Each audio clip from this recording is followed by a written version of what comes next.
Muchas gracias. Buenas tardes a todos. Bien, como lo dice Patti, efectivamente es un tema que me apasiona, que me ocupa, que creo que es relevante y que vale la pena hacer una especie de alto en el camino o de reflexión. Si bien es cierto que algunas de las cosas que vamos a ver a continuación las hemos puesto sobre la mesa ya por varios años, diría yo, la realidad es que de pronto nos dejamos mm, ir por el impulso que las nuevas tendencias en tecnología, sobre todo, nos ofrecen. Y en este sentido, a mí me gustaría comenzar esta sesión diciéndoles que más que una presentación, una charla, sí es un momento de análisis y de reflexión. Y quiero comenzar con este concepto, el concepto de paradigma.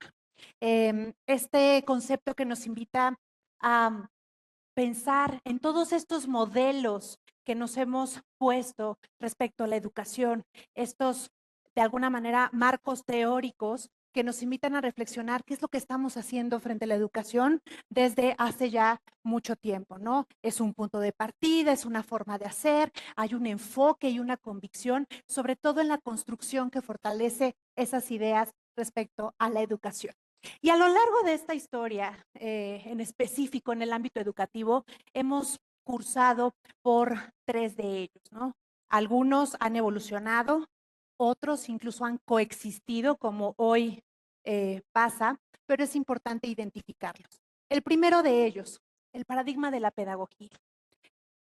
Cuando los primeros exponentes, ¿no? Como Watson, como Skinner, nos hablaban de cómo era este proceso de aprendizaje, estaba muy enfocado en cómo el maestro aportaba a ese proceso.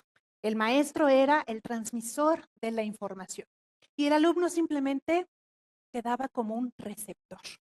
Después vinieron, por supuesto, evoluciones en este sentido. Y entonces llegaron los constructivistas, Piaget, Vygotsky, que nos dijeron, oye, no, el alumno no es solamente receptor.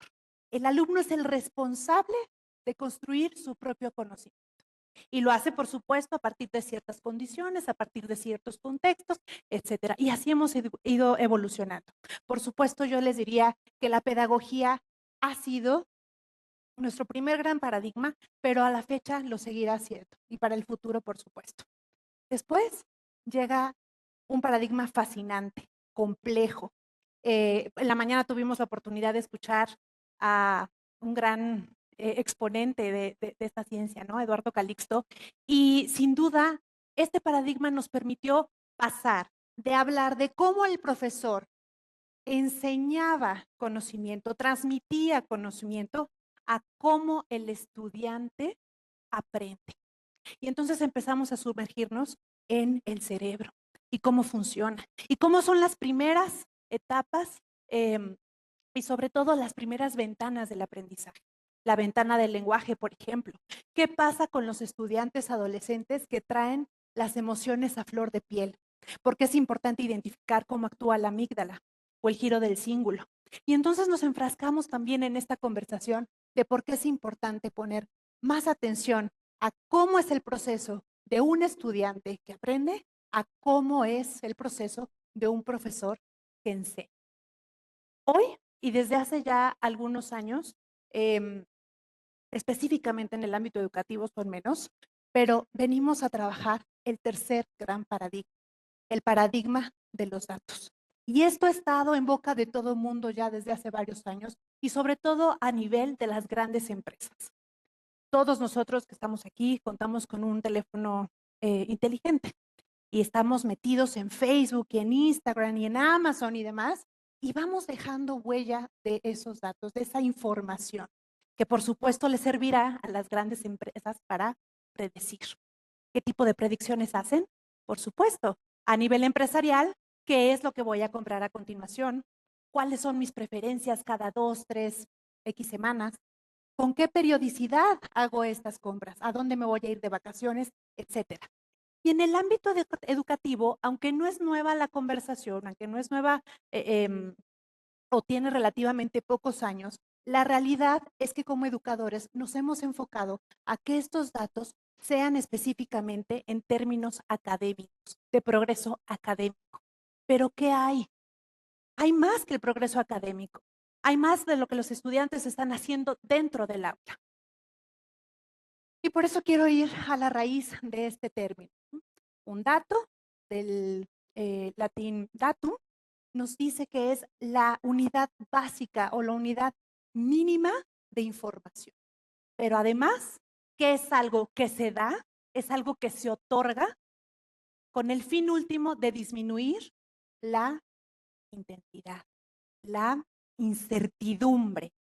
Y esto sucede sobre todo en el ámbito educativo de manera muy común. Vemos esto y ¿qué ven? ¿Qué me pueden decir que ven? ¿Perdón? El 6, ¿en qué? Mate, un error, ¿qué más? ¿Perdón? Varios errorcillos por ahí. Pero, ¿esto qué les dice? Una calificación. ¿Tú crees que con este dato es suficiente para poder hacer todo un análisis, una reflexión de lo que está pasando este estudiante? ¿Qué más necesitan? ¿Perdón? ¿El resto del salón? Ok, seguimos en el ámbito de progreso académico. ¿Qué más? ¿Por qué? ¿Cuál es la razón de ese resultado? ¿De dónde viene? Esto es un momento y esto lo representamos así, una pieza de información, una pieza del rompecabezas que ustedes, nosotros, los estudiantes, representan en la vida real. Nina, mi compañera, me hizo favor de dejarles una hojita en su lugar. Quiero que imaginen, por favor, que esta hoja es su vida cuando tenían 12 años.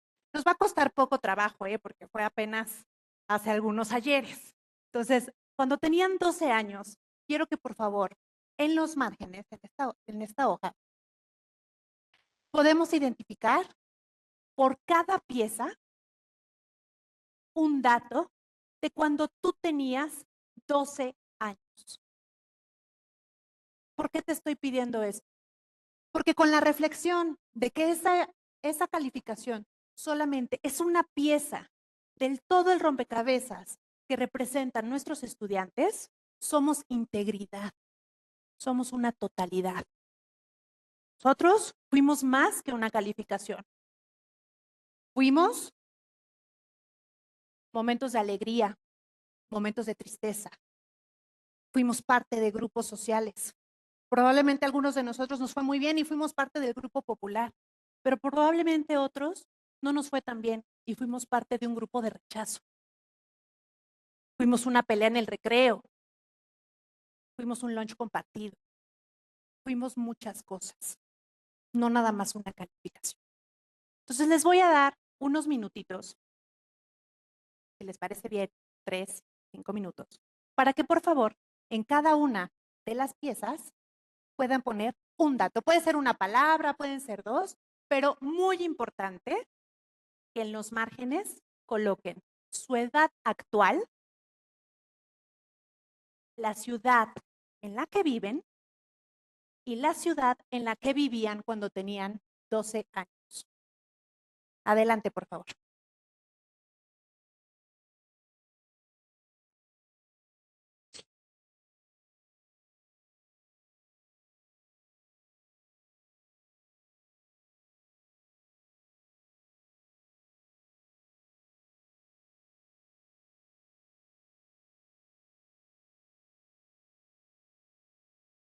Pero un dato de tu...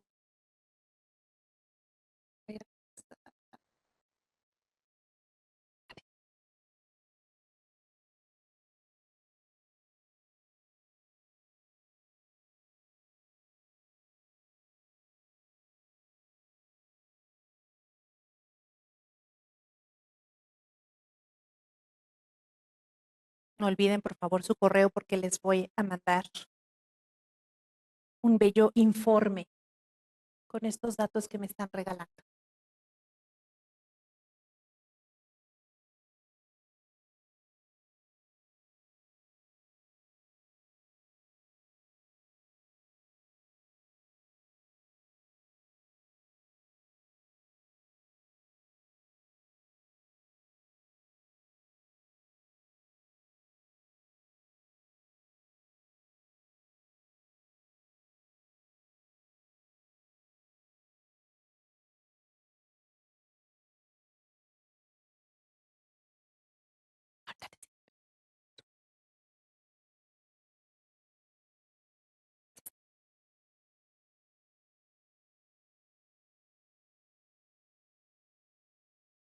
Por favor.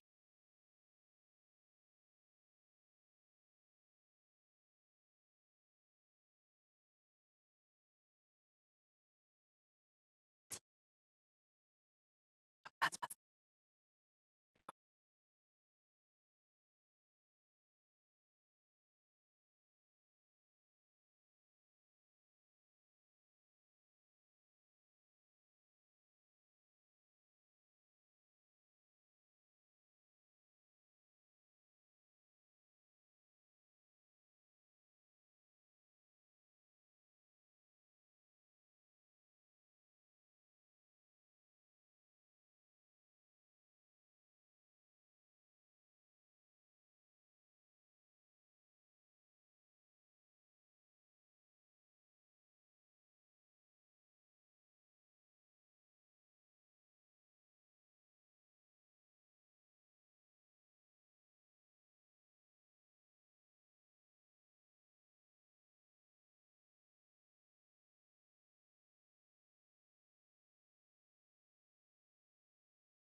Salud.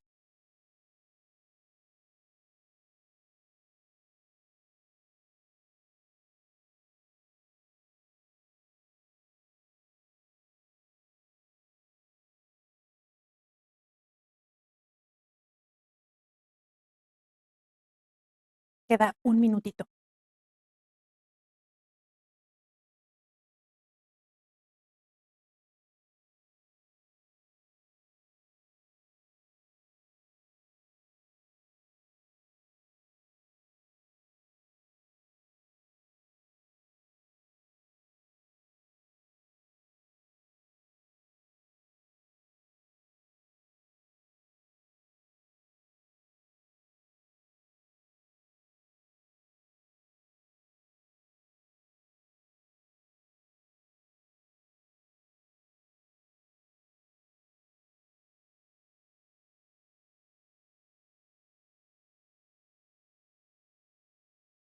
Tiempo.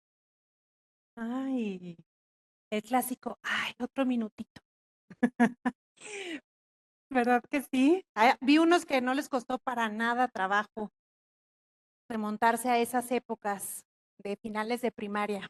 Vi a otros que les costó un poquito más. Ahorita Nina me va a hacer favor de recoger las hojas. Muchísimas gracias. Entonces, retomando, estamos todos de acuerdo con esa idea de que tanto nuestros estudiantes actuales como los futuros son más que el desempeño académico. ¿Estamos de acuerdo? Sí, hay como que contestar medio medio, ¿eh? ¿Estamos de acuerdo? Ya más, se escucha un poquito más de compromiso al respecto. Claro que somos más, pero ¿qué creen? Que no basta con este paradigma. Está muy bien, estamos envueltos en la conversación, sabemos que los datos son importantes y entonces empezamos a buscar opciones. Oye, es que ya encontré uno buenísimo que mira, que me ofrece inteligencia artificial y que además me va a llevar a no sé qué en tecnología. Está perfecto. Todo eso está perfecto porque es cierto, la tecnología avanza, las necesidades son distintas. La inteligencia artificial ha llegado para quedarse y está para ayudarnos, pero no estamos para depender solo de eso. Y el cambio de paradigma o entender que no basta solamente con el paradigma es transitar a un concepto mucho más complejo como la cultura. Necesitamos establecer en las escuelas una cultura analítica, una cultura que hable no nada más de la importancia de los datos como tal, porque eso lo hemos venido ya diciendo desde hace mucho, sino qué hacemos con esa información. ¿Qué hacemos con la información o con los datos que recaban todas estas herramientas? ¿Quiénes son los tomadores de decisiones? ¿Nosotros por ser dueños de escuela? ¿Por ser directores generales? ¿Somos los únicos que deben de intervenir en esa toma de decisiones? ¿Qué tal si democratizo un poco esta visión? ¿Qué tal si ahora intervienen maestros, coordinadores, padres de familia y, más importante, los propios estudiantes? ¿Quién mejor que ellos para apostar por un autoconocimiento, por una autogestión? Y en este sentido, para que haya cultura en tu organización o en tu institución, parto de dos elementos fundamentales. Primero, el pensamiento analítico. Es la habilidad que nos permite entender, clasificar, priorizar la información que recibimos. Tanto tú como tu gente necesitan desarrollar pensamiento analítico. ¿A dónde van los recursos y a qué le damos prioridad? Que fíjate que el otro año traigo un proyecto padrísimo. Voy a instalar unas canchas de pádel. Es que está de moda. Lo busca la gente. Y realmente nos hemos puesto a sentar si tus alumnos les interesa el pádel, los mueve el pádel. Esos son el tipo de cosas que debemos de pensar antes de hacer una inversión, y es un ejemplo muy sencillo, pero antes de hacer una inversión como tal. Lo mismo pasa cuando nos volvemos locos con tecnología, ¿no? ¿Y qué tal si a tus estudiantes no les interesa tanto la tecnología como tú crees? ¿Qué tal si lo que los mueve es el arte, la cultura? Segundo elemento, importantísimo, y aquí me voy a llevar un poquito más de tiempo, la democracia analítica. La democracia analítica hace referencia a que no nada más esté ahí la información y tengamos acceso en diferentes roles a ella.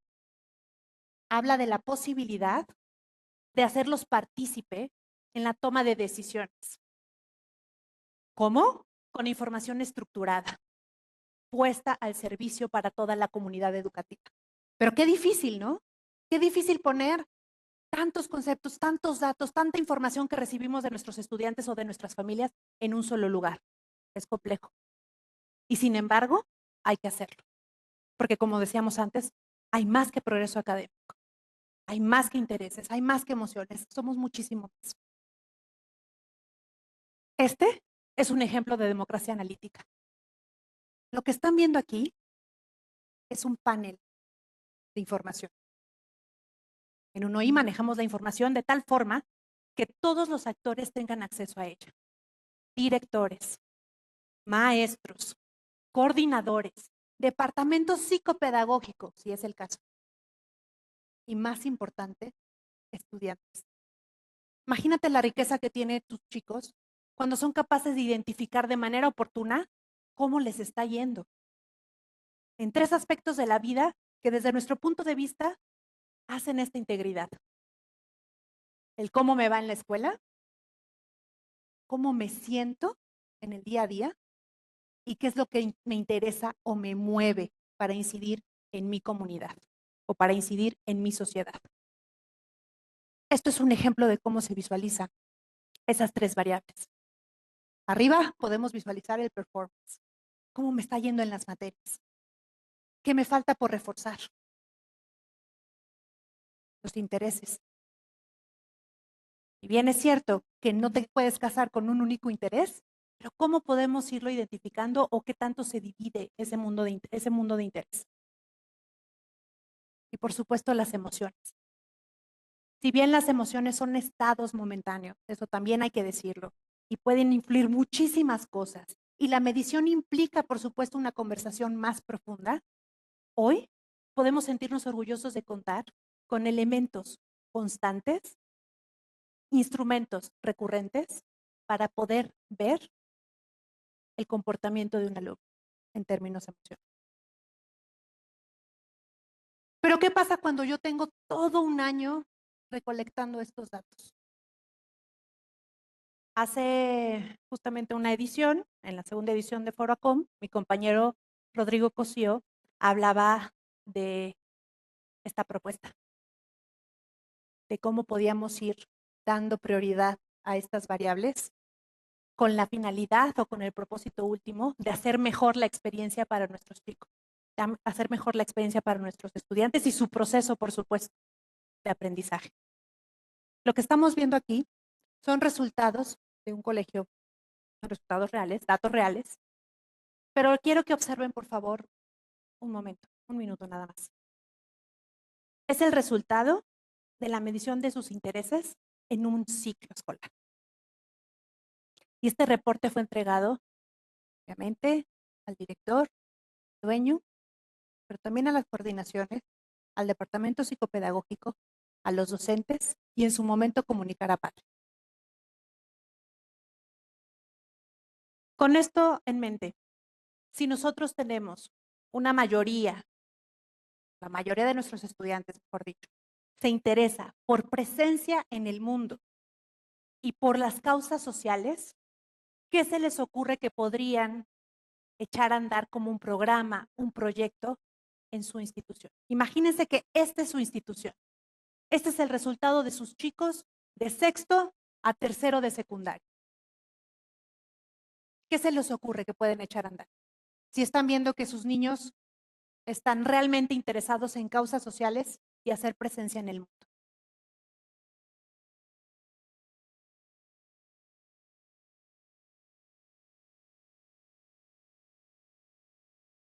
¿Qué iniciativa se les ocurre?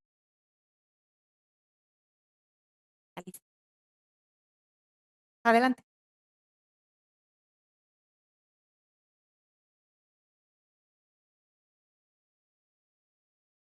Bien, gracias.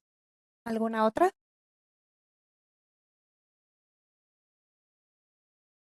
¿O es poco tiempo para pensar? De qué proyecto podríamos echar a andar en el colegio? Desde talleres, charlas, allá tenemos una mano. Perdóname. Proyectos de acción social, correcto. Visitas, ¿no? A grupos vulnerables, por ejemplo. Lo que vamos con esto es justo remontarnos a esa necesidad de, antes de tomar una decisión, que pueda ser una decisión informada para que realmente tenga un impacto. Y una decisión que no nada más se puede basar en la generalidad. Al final, esto me habla de toda la población de ese colegio. Pero ¿qué pasa cuando yo hago un zoom a cada grado? Probablemente el interés ya no sea el mismo, o quizás sí. Pero ¿a dónde doy prioridad? ¿Qué es lo que hago primero? ¿A dónde dirijo los recursos? Y esto evidentemente tiene un siguiente nivel y aún más valioso, porque entonces habla no nada más de una democratización como tal, sino de una personalización en la experiencia de aprendizaje de los chicos. Cuando somos capaces de identificar, de captar primero esos datos, ordenarlos, estructurarlos, presentarlos para una toma de decisión, vamos al siguiente punto o al siguiente paso, que es poder hacer sugerencias. Sugerencias puntuales, porque somos individuos. Y si bien es cierto que hay cosas que podemos tener en común en una clase, en un grupo, cada ser humano es único. Y cada ser humano necesita que se ponga la atención en donde se debe de poner. Esta chiquilla necesita poner más ojo, más enfoque, más empuje a dos asignaturas, lengua, matemáticas. ¿Cómo empezar? ¿Con qué estrategias? Esto para el docente es prácticamente una guía que seguir. Una primera propuesta, no que se quede casado con ella, pero una primera gran propuesta. Ahora, el cambio no solamente es tecnológico. Si bien estamos hablando de paneles y estamos hablando de todo un modelo de captura de datos, no podemos quedarnos nada más con esta idea de que todo lo que está relacionado a lo digital, a la traza, a la huella como tal, entonces es lo que nos da resultados. tiene que haber un cambio conductual del equipo, tanto directivo como de docentes, como de cabezas medias y por supuesto de la comunidad. Y yo les diría que tenemos dos misiones. La primera de ellas, interna, en cada uno de nuestros colegios, en cada institución. Desarrollar una cultura analítica dentro de las escuelas. No es fácil, hay algunos pasos con los que podemos iniciar, pero esta sería la primera misión. Y la segunda, que quizá es mucho más compleja porque significa la intervención o la inclusión de más actores en el juego, es lograr que esa cultura analítica sea un valor agregado para tu comunidad. Imagínate que tu institución, cada una de las decisiones que tomas como dueño o como director general, está basada en información, en evidencia, no en percepción, no en intuición. La intuición no siempre es buena. Necesitamos evidencia. Y con respecto a la externa, lograr que esa cultura, obviamente, ¿cómo lograr que esa cultura sea de valor para tu comunidad? ¿Cómo integras a tus padres de familia? ¿Qué les tendrías que estar contando? La información al final es poder. Y el que tú subas al barco a tus padres de familia informándoles, no nada más del desempeño académico de tus estudiantes, cada trimestre, cada mes o cuando se entrega la boleta de fin de año, los hace partícipes de ese proceso junto contigo. ¿Qué tan periódico estás haciendo esto con tu comunidad? ¿Qué tanto tienes reuniones con tu equipo docente, con tu equipo administrativo para analizar qué datos estás obteniendo? ¿Por qué? Porque el futuro no pinta sencillo. Y aunque hay muchas de las habilidades que ya hemos venido o por las cuales ya hemos venido apostando desde hace varios años, de acuerdo al reporte del Foro Económico Mundial del 2023, para el 2025 este es el top de habilidades a desarrollar. Entre ellas, obviamente, el pensamiento analítico, pensamiento crítico, la resolución de problemas complejos, el liderazgo, entendido como la influencia social, la resiliencia, entre otros. Me gusta mucho esta frase de Doug Lemov en Teach Like a Champion, que dice, los datos recopilados con un propósito claro permiten estrategias específicas, fuentes unívocas y razones indiscutibles. Capturar datos por capturar es intentar volar moviendo nada más los brazos o agitando los brazos. Estoy seguro que todos y cada uno de ustedes en sus instituciones cuentan con una base inmensa de datos, de todo. Desde el tipo de familias de las que vienen sus estudiantes hasta históricos probablemente de las generaciones que han egresado con ustedes, los datos que van generando también ellos, a dónde han ido, qué ha pasado con esas generaciones que ustedes han egresado, eso también sería un buen punto de partida, hacia dónde se han movido, hacia dónde se han ido. Y bueno, algunas de las razones indiscutibles que se mencionaban en el slide anterior son el monitoreo de progreso de los estudiantes, es fundamental. Aunque no seamos solamente ese dato específico de una calificación, hoy por hoy sigue siendo relevante. Hoy por hoy te da idea de dónde está parada tu institución respecto a sus procesos pedagógicos y lo que sucede en el aula. El marco teórico con el que estás trabajando y, por supuesto, los objetivos que te has propuesto alcanzar. 2, la detección de patrones en el rendimiento escolar. Ir por generaciones, por grupos, por clases. ¿Qué está pasando en este sentido? Y 3, el feedback en tiempo real para el proceso de aprendizaje. No nada más el feedback para el maestro, el feedback para el propio estudiante. ¿Cómo lo está haciendo? ¿Qué otros datos podemos recabar? Además de los que ya mencionamos, como el desempeño académico, los estados emocionales, los vínculos de consumo, es decir, los intereses y demás, aspectos de comportamiento. Por eso yo les decía que no siempre es tecnológico el juego, porque hay cosas que son observables. Si ese chico o chica pertenecen a grupos vulnerables, si hay comportamientos sexistas, si hay comportamientos racistas. Hasta hoy, ningún modelo de captura de datos nos puede ofrecer esta información. tenemos que ir a la fuente. Y la fuente es a partir de la observación. Sexualidad, alimentación y nutrición. Importantes también. Entonces, cambiemos nuestra manera de vincularnos con los datos, por favor. De ver un cúmulo de información y los datos nada más por tenerlos ahí. Y entonces fíjate que ya tengo esta base y esta otra. Y el programa de matemáticas me ofrece este dashboard, pero además el programa que acabo de entrar de inteligencia artificial también me está diciendo esto. Está muy bien. Esos datos hay que procesarlos, hay que limpiarlos, hay que estructurarlos. Y entonces, con una cultura analítica propia, poder contar las historias de cada uno de tus estudiantes con esa información. ¿Por qué? Porque necesitamos mirar al futuro. No podemos parar de mirar al futuro. Necesitamos predecir, necesitamos proyectar, necesitamos anticiparnos a lo que viene. Y la única forma es poder sembrar esta semilla de análisis, de reflexión a partir de información con todo lo que rodea. No nada más los programas extracurriculares, no los programas que llevas, digamos, curriculares, las herramientas extras que puedes llevar, los programas extras que puedes llevar, es un todo. Pero ¿por dónde empezar? Pues se dice muy sencillo y entonces estamos en una nube conceptual y sí, hay que ponernos a trabajar en la cultura analítica, pero ¿cómo empezamos? 5 puntos muy sencillos. El primero de ellos, unifica tus fuentes de información. Haz un listado. Siéntate con tu equipo directivo a ver cuántas herramientas tienes para poder extraer información, para poder extraer datos.